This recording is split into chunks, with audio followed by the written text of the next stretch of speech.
என்னன்னு சொல்லி பார்த்தீங்கன்னாக்கா warranty in the case of dangerous goods. சரி, அபாயமுள்ள பொருட்கள் சார்ந்து நம்புறதுங்கிறாங்க. Where the seller know that the goods he is selling are dangerous. சரி, are likely to be dangerous to the buyer and the buyer is ignored of the dangerous. The seller should warn the buyer of the probable danger. Otherwise he will be liable to compensate the buyer in case of any injury. சரி, example, C bought from a tin of insufficient powder. சரியா, அதே பேர் insufficient powder. And a knew that the lid of the tin was defective and that if it was opened சரியா, it was opened. அதேமாதிரி பார்த்தீங்கன்னாக்கா என்னென்னு சொல்லிட்டு tin was defective and that if it was opened. சரியா, அதேமாதிரி என்ன சொல்கிறாங்கன்னு பார்த்தீங்கன்னா அடுத்தது வந்துட்டு without special care it might be dangerous yet a did not form. C. சரியா, C opened then tin in the usual way whereupon the powder சரியா flew into her eyes causing injury. Held that a was liable in damage to C as he should warn C of the probable dangerous அப்படிங்கிறாங்க. என்ன வந்து சொல்கிறாங்கன்னு பார்த்தீங்கன்னா தன் விற்கும் பொருட்கள் அபாயமானவை அல்லது வாங்குனருக்கு அபாயத்தை விளைவிக்கும் என விற்பவர் அறிந்திருந்தால் வாங்குனரிடம் அது குறித்து எச்சரிக்கை செய்ய வேண்டும். எண்ணெயில் வாங்குனருக்கு விற்கப்பட்ட பொருளால் ஏற்படும் விபத்திற்கு நட்ட ஈடு தர வேண்டும் அப்படிங்கிறாங்க. அதேமாதிரி நெக்ஸ்ட் என்ன பார்த்தீங்கன்னாக்கா முதல்ல வந்துட்டு உதாரணமாக ஏ என்பவர் பூச்சிக்கொல்லி மருந்து ஒன்றை சிக்கு விற்கிறார்.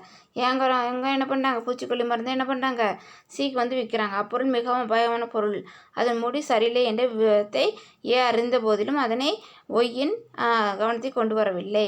சரியா, என்ன பண்ணல, அதில் வந்து மூடி வந்து சரியில்லைன்னு தெரிஞ்சும் ஏ அறிந்த போதிலும் ஏன்னா சிக்கு வந்து என்ன பண்ணல, அவர் வந்து அதனை ஒய்க்கு கவனத்தை கொண்டு வரவில்லைங்கிறாங்க. சி அந்த பொருளை திறக்க முயற்சித்த போது பூச்சிக்கொல்லி மருந்து நேரடியாக சியின் கண்ணை பதம் பார்க்க ஒய்யின் கண் குருடானது. சிங்கிறவங்க அதை வந்து என்ன பண்ணா ஓப்பன் பண்ணும்போது ஒய்ங்கிற கண் என்ன ஆயிடுச்சு, குருடாயிடுச்சு. இந்நிலையில் சி தொடர்ந்த வழக்கில் ஏ பொருளை எப்படி திறந்திருக்க வேண்டும் என அறிவுறுத்த தவறியதாக நீதிமன்றம் தீர்ப்படுத்தி நட்டையீடு தர பணித்தது அப்படிங்கிறாங்க. சரியா, சிங்கிறவங்க ஏ மேலே வழக்கு தொடுத்து எப்படி வந்து ஓப்பன் பண்ணணும்னு சொல்லி அவங்களுக்கு வந்து சொல்லலைங்கிற ஒரு ரீசனுக்காக என்ன பண்ணிட்டாங்க, அது வந்து நஷ்டஈடு வந்து கொடுங்கன்னு என்ன பண்ணிட்டாங்க, அவங்க வந்து சொல்லிட்டாங்க. அதே மாதிரி நெக்ஸ்ட் பார்த்தா அன்பெய்டு செல்லர். சரியா, அன்பெய்டு செல்லர்னு கொடுத்துருக்காங்க. அன்பெய்டு செல்லர்னு விலை செலுத்த பெறா வணிகர். சரியா, a seller is deemed to be an unpaid seller A when the whole of the price has not been paid or B a bill of exchange or other heritable instrument given to him has been dishonored. Thus it would be obvious that a seller who has received only a part of the price is also an unpaid seller.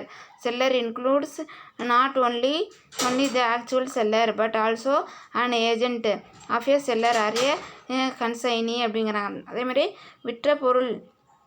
விற்ற பொருளின் விலை முழுவதும் செலுத்தப்படாவிட்டால் அல்லது விற்ற பொருளுக்காக வாங்குனர் கொடுத்த காசோலை அல்லது மாற்று செய்தி அனுமதிக்கப்படும் போது விற்றவர் விலை பெறாத விற்குனராக கருதப்படுகிறார். அன்பெய்டு செல்லர்னாக்கா விற்ற பொருள் வந்து விலை முழுவதும் செலுத்தப்படல. சரியா, அப்போது விற்ற பொருளுக்கு உண்டான அமௌண்ட் ஃபுல்லாக வந்து பெய்டு வந்து பண்ணல. சரியா, அது விற்ற பொருளுக்கான வாங்குனர் கொடுத்த காசோலை. சரியா, நம்ம விற்றுருக்கோம், அந்த பொருளுக்கு உண்டான செக்கை வந்து கொடுத்துருக்காங்க அப்படின்னா பில்லு. அடுத்தது பார்த்தீங்கன்னா மாட்டு சீட்டை வந்து பில்ஸ் வந்து என்ன பில்ஸ் ஆஃப் எக்ஸ்சேஞ்ச் வந்து என்ன பண்ணுறாங்க, அதை வந்து மாற்று சீட்டை அனுமதிக்கப்படும் போது விற்றவர் விலை பெறாத விற்குனராக கருதப்படுகிறார். சரி, அப்போ அந்த சுச்சுவேஷனில் என்ன ஆகுறாங்கன்னு பார்த்தீங்கன்னா அன்பெய்டு செல்லரை என்ன பண்ணுறாங்க, அவங்க வந்து இருக்கிறாங்க. அதேமாதிரி நெக்ஸ்ட்டு பார்த்தீங்கன்னாக்கா விற்ற தொகையில் ஒரு பகுதியை மட்டும் பெற்றவர் கூட விலை செலுத்தப்படா விற்குனர் தான். சரியா, விற்ற தொகையில் ஒரு பகுதியை மட்டும் அவங்க வந்து கொடுக்கலன்னா அவர் யார், அன்பெய்டு செல்லர். சரியா, விற்குனர் என்ற சொல்லின் சரக்கின் உரிமையாளர் மட்டுமின்றி அவரது முகவரையும் அல்லது காப்பீட்டு பெறுநரையும் குறிக்கும். சரியா, அதே மாதிரி என்ன பண்ணுறாங்கன்னு பார்த்தீங்கன்னா செல்லருங்கிறதுல யார், சரக்கின் உரிமையாளர், அதோட ஓனர். சரியா, அதே மாதிரி நெக்ஸ்ட் பார்த்தீங்கன்னா அவரது முகவர்னா கன்சைனி. சரியா, அவரையும் நல்லது காப்பீட்டு பெறுநரையும் குறிக்கும் அப்படிங்கிறாங்க. சரியா, அதேமாதிரி பார்த்தீங்கன்னா நெக்ஸ்ட் என்னன்னு சொல்லிட்டு right of and unpaid seller. சரியா, அதே மாதிரி ரைட் அண்ட் அன்பெய்டு செல்லரில் ரைட்ஸ் ஆஃப் அன்பெய்டு செல்லர் சரி against goods against the buyer personality அப்படிங்கிறாங்க. அதேமாதிரி இதில் பார்த்திங்கன்னா என்னன்னு சொல்லிட்டு விலை பெறா வணிகரின் உரிமைகள் சரக்கின் மீதான உரிமை வாங்குனர் மீதான தனிப்பட்ட உரிமைங்கிறாங்க. ஃபர்ஸ்ட் ஒன் பார்த்தீங்கன்னாக்கா where the property in goods has passed to the buyer சரியா. அதேமாதிரி விற்ற பொருளின் மீதான உரிமை வாங்குனருக்கு மாறிய போது. நெக்ஸ்ட்டு பார்த்தீங்கன்னாக்கா என்னென்னு சொல்லிட்டு இதில் வந்துட்டு ரைட்டு டு லை சரியா ரைட் டு லை அப்படிங்கிறாங்க. அதேமாதிரி என்ன சொல்கிறாங்கன்னு பார்த்தீங்கன்னாக்கா நெக்ஸ்ட்டு பற்றுரிமை சரியா பற்றுரிமை. அதே மாதிரி right to stoppage in transit அப்படிங்கிறாங்க. அதேமாதிரி பார்த்தீங்கன்னாக்கா வழி இடை நிறுத்து அப்படிங்கிறாங்க. ரைட் ஆஃப் ரீசேல் சரியா மறு விற்பனை உரிமைங்கிறாங்க. அதே மாதிரி where the property in goods has not passed to the buyer சரியா. அதே மாதிரி விற்ற பொருளின் மீதான உரிமை வாங்குனருக்கு மாறாத போது சரியா. வித் ஹோல்டிங் டெலிவரி பொருள் வழங்கலை நிறுத்தி வைத்தல் சரியா லைன் சுழிவும் பற்றுரிமைங்கிறாங்க.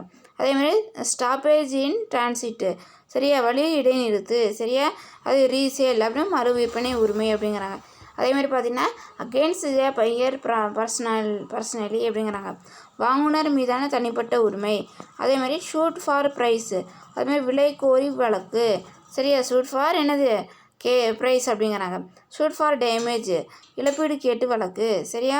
ஷூட் ஃபார் இன்ட்ரெஸ்ட்டு வட்டி கோரி வழக்கு அப்படின்னு வந்து சொல்கிறாங்க சரியா. நெக்ஸ்ட் என்னன்னு சொல்லி பார்த்தீங்கன்னாக்கா இதில் வந்துட்டு next right of and unpaid seller சரியா. ரைட் அண்ட் என்னது அன்பெய்டு செல்லர் அப்படின்னு சொல்லி கொடுத்துருக்காங்க. Right and unpaid seller right of and unpaid seller against the goods சரியா. அதேமாதிரி அதில் first one where the property in the goods has passed to the buyer சரியா. அதே மாதிரி விலை செலுத்த பெற வணிகருக்கான உரிமைகள். அதில் ஃபர்ஸ்ட் ஒன்று என்னென்னு பார்த்தீங்கன்னா சரக்கிற்கு எதிரான உரிமைகள் அகெயின்ஸ்ட் குட்ஸ் சரியா சரக்கிற்கு எதிரான உரிமைகள். ரெண்டாவது பார்த்தீங்கன்னா விற்ற சரக்கின் உரிமை வாங்குனருக்கு மாற்றப்பட்டிருக்கும் போது சரியா. விற்ற சரக்கோட உரிமை என்ன வாங்குனருக்கு வந்து மாற்றிருக்கும் போது. அதே மாதிரி ரைட் ஆஃப் லை அப்படின்னு பார்த்தீங்கன்னா an unpaid seller has a right to retain the goods till he receive the price சரியா. but to exercise this line அப்படிங்கிறாங்க பட்டுரிமை விலை முழுவதையும் பெறும் வரை சரக்கை தன் வசம் வைத்துக்கொள்ளும் உரிமை விலை செலுத்தப்பட வணிகருக்கு உண்டு சரியா. விலை முழுவதையும் என்னது பெரும் உரிமை வந்து யாருக்கு வந்து இருக்குதுன்னு சொல்லி பார்த்தா சரக்கை தன் வசம் வச்சுக்கிறவங்களுக்கு உரிமை விலை செலுத்தப்படா வணிகருக்கு என்ன இருக்குது அது வந்து இருக்குது அப்படிங்கிறாங்க. உண்டு உரிமை பெற கீழ் குறிப்பிட்டுள்ள நிபந்தனை நிறைவேற்ற வேண்டும்.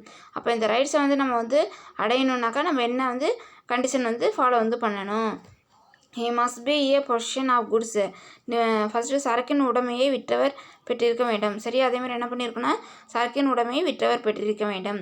அதேமாதிரி குட்ஸோட என்ன ரைட்ஸ் வந்து யார் வந்து வாங்கிக்கணுன்னாக்கா அவர் வந்து வாங்கிக்கணுங்கிறாங்க. அதேமாதிரி the goods must have been sold without any stipulation as to credit or where goods have been sold on credit the term of credit must have expired. He can also exercise to the right of another when the seller become insolvent அப்படிங்கிறாங்க. அதே மாதிரி என்ன சொல்கிறாங்கன்னு பார்த்தீங்கன்னாக்கா கடன் பேரில் சரக்கு விற்றிருக்கக்கூடாது.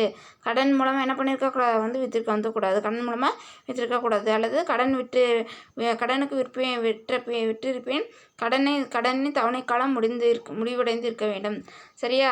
உரிமையை வந்து அவர் வந்து அடையணுன்னா என்ன பண்ணணும்னு சொல்லி பார்த்தீங்கன்னா கடனுக்கு வந்து விற்றிருக்கக்கூடாது. அப்படி இல்லைன்னா கடனுக்கு விற்றிருந்தா அதோட இன்ஸ்டால்மெண்ட்டு டைம் வந்து என்ன இருக்கணும் அது வந்து முடிஞ்சிருக்கணும் சரி. அதேமாதிரி நெக்ஸ்ட்டு பார்த்தீங்கன்னாக்கா என்னது தேர்டு சரியா.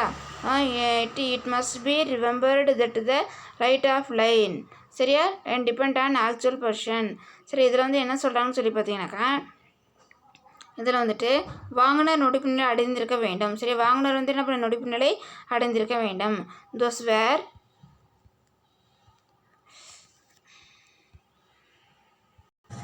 they must be remembered that the right of line சரி line depend on actual position this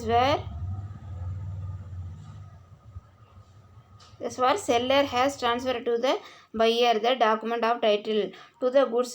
His line is not affected so long as he continue to be in possession of the goods அப்படிங்கிறாங்க சரியா. அதேமாதிரி என்ன சொல்கிறேன்னாக்கா சரக்கு அதேமாதிரி சரக்கு பத்திரத்தை விற்பவருக்கு மாற்றி கொடுத்திருந்தால் கூட பற்றுரிமை பாதிக்கப்படுவதில்லை.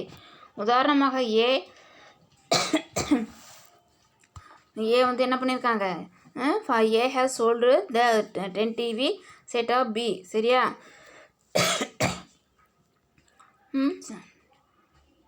10 TV set of B and transfer the document of title to the goods to courier service B by courier service. But goods are under the custody of A ready for dispatching of booking office. Meantime B become insolvent in the case A can retain the goods அப்படிங்கிறாங்க. Where an unpaid seller has made a party. சரியா. Delivery of the goods he has lain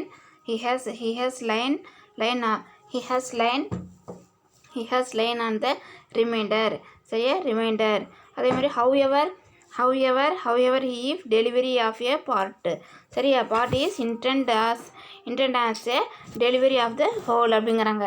then this line is lost. இது வந்து என்ன சொல்கிறாங்கன்னு பார்த்தீங்கன்னாக்கா சரக்கு பத்திரத்தை விற்பவர் மாற்றி கொடுத்திருந்தால் பொருட்கள் பொது சரக்கேற்றிடம் சரக்கு அனுப்பும் வழியில் சென்று கொண்டு இருக்கிறது. விற்ற சரக்கிற்கான உரிமை பத்திரம் தயாரிக்கப்பட்டு அனுப்பப்பட்டும் மீட்க விட்டது. சரியா. இந்நிலை வாங்குனர் பி நொடித்துவிட்டால் சரக்கை இடைமறித்து கைப்பற்றிக் கொள்ளும் உரிமை உண்டு. விற்ற சரக்கின் ஒரு பகுதி வாங்குனருக்கு சென்று விட்ட நிலையில் விற்பனையாளர் மீதுள்ள அனுப்பாத சரக்கின் மீது பற்றுரிமை செலுத்த வேண்டும். ஆனால் சரக்கின் ஒரு பகுதியை ஒப்படைக்கும் பொழுது முழு சரக்கினை ஒப்படைக்க வேண்டும் என்று தன் விருப்பத்தை வாங்குனர் உணர்த்தி இல்லாவிட்டால் விற்றவர் இப்பற்றுரிமை செலுத்த முடியாது அப்படிங்கிறாங்க. அதேமாதிரி பார்த்தீங்கன்னாக்கா என்னன்னு சொல்லிட்டு நெக்ஸ்ட் பார்த்தீங்கன்னாக்கா என்னன்னு சொல்லிட்டு right of lien is lost அப்படிங்கிறாங்க. சரியா. பற்றுரிமை இழப்பு. சரியா. பற்றுரிமை இழப்புங்கிறாங்க. பற்றுரிமை இழப்பு. சரியா. பற்றுரிமை இழப்புனா என்னன்னு சொல்லி பார்த்தீங்கன்னாக்கா right of line is lost when he deliver the goods to a carrier or other bailey for the purpose of transmission. சரியா. transmission to the buyer without reserving the right of disposal of the goods. Example, X of Delhi sold some goods to Y of Bombay and took the railway receipt in the name of Y and sent the railway receipt to Y. So in this case என்னன்னு சொல்கிறாங்க, X has not reserved the right of the disposal of goods or B வந்து when the buyer or his agent lawfully obtain possession of them. In other word, buyer to deliver from booking office or when the seller views the right of லை அப்படிங்கிற என்ன சொல்கிறாங்கன்னு பார்த்தீங்கன்னாக்கா இதில் வந்துட்டு விற்ற பொருளுக்கான பற்றுரிமை இழப்பு எந்த சூழ்நிலையில் விற்பனையர் பற்றுரிமை இழக்கிறார். விற்ற பொருளுக்கான விலையை தராத நிலை சரக்கை தன் நிறுத்தி வைக்கும் உரிமையை ஒப்பந்தம் போடும்போதே எடுத்துக்கொள்ள தவறும்போது பற்றுரிமை இழக்கப்படுகிறது. சரியா. அதே மாதிரி எக்ஸாம்பிள் பார்த்தீங்கன்னா எக்ஸ் என்பவர் ஒய் என்ற வாங்குனருக்கு பொருளை விற்கிறார். எக்ஸுங்கிறவங்க என்ன ஒய்க்கு வந்து பொருளை விற்கிறாங்க. ஆனால் எக்ஸ் விற்பனையர் ஒய் என்ற வாங்குனரின் பேரில் ரயில் ரசீதை எடுக்கிறார். எக்ஸுங்கிறவங்க ஒய்ங்கிற பேரில் தான் ரயில் ரசீது வந்து எடுக்கிறாங்க. சரியா. வாங்குனர் பொருளை விற்க ஆனால் எக்ஸ் வந்து எடுக்கிறார். அதனை ஒய்க்கு அனுப்பிவிட்டார். அதை வந்து யாருக்கு வந்து அனுப்பிச்சிட்டாங்க, ஒய்க்கு வந்து அனுப்பிச்சிட்டாங்க. இந்த சூழ்நிலையில் எக்ஸ் என்ற விற்பனையாளர் பொருளின் மீதான பற்றுமை கொண்டிருக்க விரும்பவில்லை என்பதை காட்டுகிறது. சரி. அதே மாதிரி எக்ஸுங்கிறவங்க என்ன பண்ணல, விற்பனையாளர் பொருளின் மீதான பற்றுமை வந்து கொண்டிருக்கவில்லை என்பதை காட்டுகிறது. அதேமாதிரி செகண்ட் வாங்குனரோ அல்லது அவரின் முகவரோ பொருளின் உரிமை பெற்றுவிட்டால். சரியா. வாங்குனர் இல்லாட்டி என்னது அவரோட ஏஜென்ட் வந்து என்ன பண்ணிட்டாங்க, பொருளோட உரிமை வந்து பெற்றுவிட்டால். அதே மாதிரி பற்றுரிமை செய்ய உரிமையை விற்பவர் விட்டு கொடுத்திருந்தால். சரி. அதே மாதிரி என்ன பண்ணேன், ரைட் ஆஃப் லை வந்து செல்ல வந்து என்ன பண்ணிட்டாங்க, அதை விட்டு கொடுத்துருந்தாக்கா. அதே மாதிரி நெக்ஸ்ட் என்னன்னு சொல்லி பார்த்தீங்கன்னா